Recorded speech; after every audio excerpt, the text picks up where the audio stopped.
जिस तरीके से पाकिस्तान ने जवाब दिया है वो दुनिया के सामने है और भारत अब जितने भी पाकिस्तान के चैनल्स को ब्लॉक कर दे दुनिया के सामने सच आकर रहेगा। सबसे पहले हम अगर मीडिया की बात करें, जिस तरीके से पहलगाम वाक़े के बाद रिएक्ट किया मीडिया ने, इंडियन मीडिया ने, और उसके बाद पाकिस्तान ने उसको जिस ग्रेसफुली तरीके से दुनिया के सामने सच रखा, पहले तो आप इसके ऊपर बात करें कि किस तरह देखती हैं इस पूरी सूरत हाल को। देखिए, मैं तो खुद ज़ाती तौर पर दलील के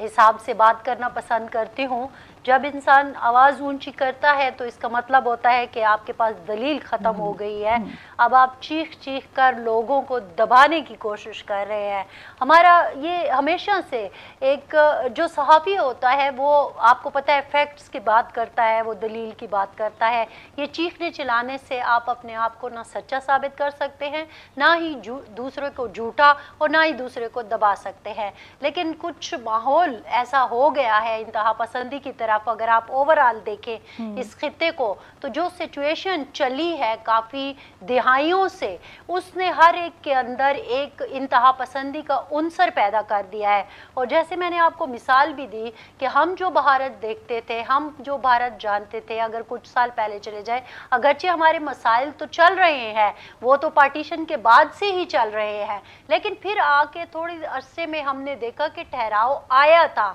और लोगों ने अंडरस्टैंड किया कि भाई जंग मसले का हल नहीं है। मसले का हल ये है कि आप बैठिए, बात कीजिए, जिन चीज़ों पर आपको एतराज़ है एक दूसरे के सामने रखिए, सबूत के साथ रखिए, एक दूसरे को कायल करने की कोशिश कीजिए। और फिर हम देखें ना, मैं सार्क के उस प्लेटफॉर्म में भी काफ़ी अरसे तक जाती रही हूँ, उनकी जो कॉन्फ्रेंसेस होती रही है वो इतना अच्छा वो था, प्लेटफॉर्म था कि उसमें हम साउथ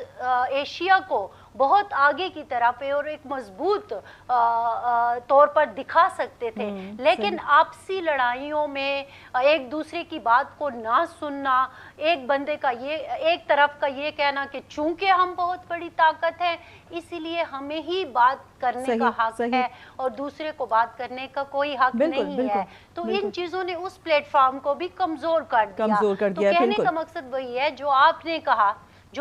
कहा। अब आप देखिए कि जब फेक न्यूज़ होगी, जब लोगों को इंतहा पसंदी की तरफ राग़िब किया जाएगा, जब लोगों के जहनों के ऊपर एक ही नैरेटिव के जरिए हैमरिंग की जाएगी, तो वो क्या रिजल्ट नजर आएगा? वो यही रिजल्ट और खास तौर पे फरजाना देखा जाए तो आज के दौर में जब आप ये देखें कि झूठ मुसलसल बोला जा रहा हो, आज के दौर में झूठ तो नहीं बोला जा सकता और दुनिया के सामने सच तो आ ही जाता है। लोग, एक नॉर्मल बंदा भी गूगल पे बैठ के चीजों को चेक कर लेता है।